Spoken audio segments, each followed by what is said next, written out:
Welcome back to News 46's Week in Review. It is something each new officer must experience, then every year after that.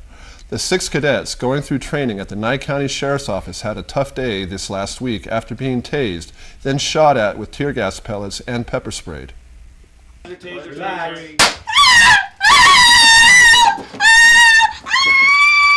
Here at the Nye County Sheriff's Office, the 6 cadets who are going through their training went through some stun gun exercises as well as pepper spray. We're going to speak to Assistant Sheriff Rick Marshall.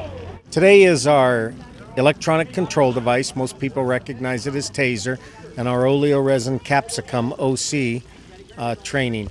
The students get exposed to it so that, one, they can see the effects that it has should someone manage to get their TASER away from them or their OC spray. They see how incapacitating it is, and they actually learn from it to be more humane in the use of it. We had, I think there was 3 different types of taserings. What are the differences and what are they? We had stun cuff, which is a anklet bracelet that we use for high-risk transports. We had the regular taser, which included the drive stun as well, and the probe stun. And then we had the pepper ball demonstration. And then also they had a gun in the back. That's called the drive stun. Both give it. Do you want to give it a shot? Come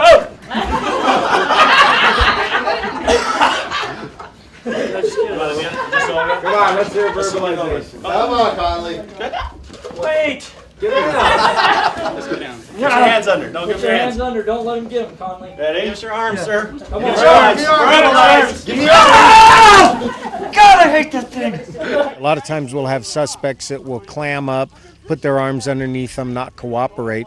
So it's a less lethal and humane method to get someone to comply. It's a pain compliance technique. And that only just took just a second of getting the people to comply.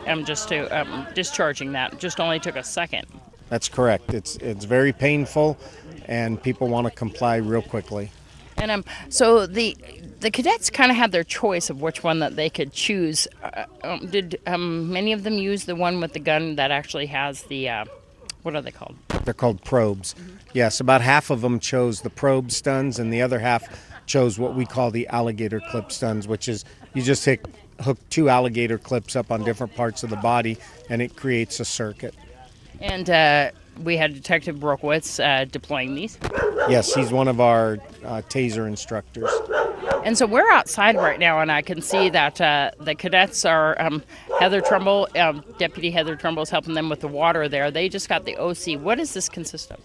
The OC spray is a non-flammable, water-based propellant that has oleoresin capsicum in it, and it uses a habanero pepper grind and oil for the irritating agent, and it confuses and disorientates someone. It attacks the mucous membranes, it attacks their eyes to make them blind. It gives a impression that they're choking, suffocating, and it's just another way of us to take someone into custody compliant without injuring them. Get the eyes open, Bucker. You have to. Your life depends on it. Get your eyes open. Use your finger if you have to. Get them open. And, we sprayed this directly on them, but we also tried to get them to perform and do the phonetic alphabet as well as jumping jacks and to try to open their eyes during this. And what was that for? It's all part of the training that they have to work through things when they're out on patrol or whether they're assigned to the jail. If someone got their pepper spray when they're out in the field, they have to be able to fight through the effects of it, and this was one way of showing them that they can fight through the effects of it. And Deputy Kakaboulias also shot them with some pellets.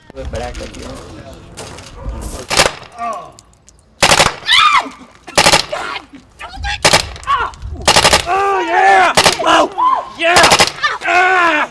That's the pepper ball, yes. Those are the same thing. It's just a powder form of the OC spray instead of a liquid form. And right now they're kind of recovering. Is it a long recovery for this OC? It's about an hour. Yeah. About an hour. So this is something that kind of toughens them up. Will they be going through more of these kind of demonstrations? No, they get it one time in the academy, then yearly after that. Wow. Part of their annual recertification. What are the cadets going to be going on to after this? I think they have emergency vehicle operations, some practicals coming up, domestic violence, situations like that. This is Deanna O'Donnell at the Nye County Sheriff's Office for News 46.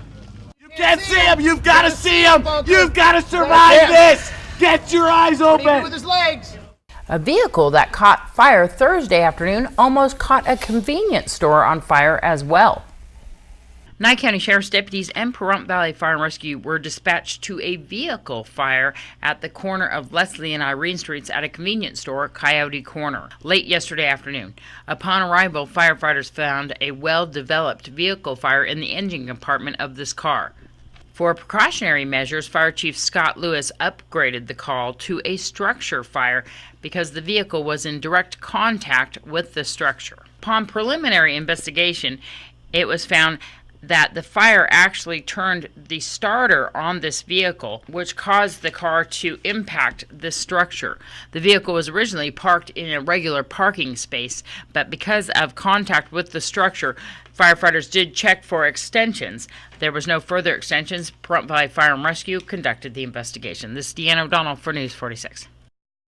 The ex-boyfriend of a local woman is accused of apparently kidnapping and strangling her after he showed up at her home with the intention of killing her and burying her in the desert, according to the Nye County Sheriffs.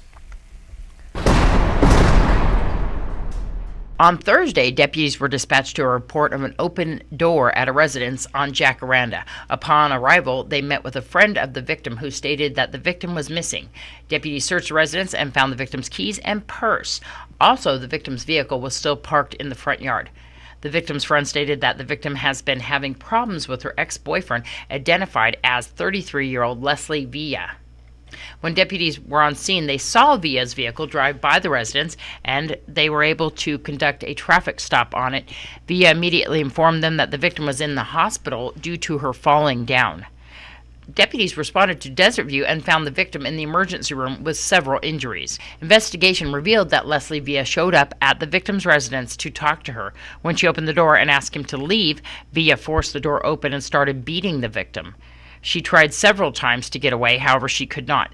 The victim stated that Villa told her several times that he had to take her to the desert, kill her, and then bury her. Villa forced the victim into a room and tied her up so she couldn't get away. The victim stated that Villa put his arms around her throat and choked her until she was unconscious. She came to sometime later while they were driving in his car. The victim stated that she was finally able to get Villa to take her to his parents' house, and that's when she told his father what had happened. 33-year-old Leslie Villa was placed under arrest and transported to the Nye County Detention Center on the following charges: attempted murder, kidnapping ×2, domestic battery by strangulation, battery with substantial bodily harm, burglary, possession of burglary tools. He's being held on $962,000 bail. This is Deanna O'Donnell for News 46. And one person is airlifted, suffering injuries after being ejected from their vehicle on Highway 160 near Country Place. Yes, sir. Right now we're investigating a one-vehicle rollover accident on State Route 160 just south of Country Place Road. We did have a vehicle that was traveling northbound. The occupant was transported to Las Vegas by Mercy Air, and she was ejected. Okay, and the injuries? Right now, at this point, we do not have any extent of injuries right now. We do know that she was the sole occupant, the driver of the vehicle. We know that she was going northbound.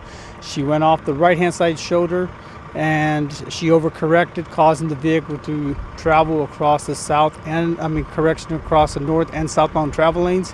And she went off into the west side desert area where the vehicle overturned and she was ejected. Okay, and Mercy Air came out? Actually, she was transported here by our local fire department ambulance. They transported her to the airport, and Mercy Air met them at the airport where she was flighted out. And we do have a witness on scene that said that she was seen walking around. So other than that, I don't have any other extent of injuries for her. Sharon Broadhead is going to receive 5 years probation after accepting a plea agreement with prosecutors to one count of felony child abuse and neglect in Judge Lane's courtroom last Monday. She was originally charged with 4 counts of involuntary manslaughter and 3 counts of child abuse at the time of her arrest, stemming from the February 9, 2011 structure fire that took the lives of her 3 children and her friend.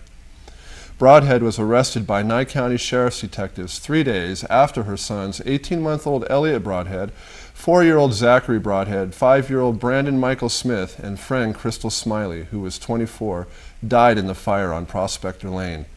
The agreement gives Sharon 5 years probation and the ability to have the charge dismissed if she completes probation with no violations. The sentencing date is set for August 20th. Smoke was detected in a double-wide manufactured home on Heritage near Pahrump Valley Boulevard last Monday afternoon. Pahrump Valley Fire and Rescue responded to the scene. Upon investigation by fire personnel, they located the area of concern, which was a hot water heater which apparently shorted out. The fire was extinguished, the residence was deemed safe to live in, and power was shut off to the hot water heater and will be repaired by the homeowner. We'd like to thank Horace Langford Jr. from the Pahrump Valley Times for those photos. And we'll be right back with more News 46's Week in Review after these messages.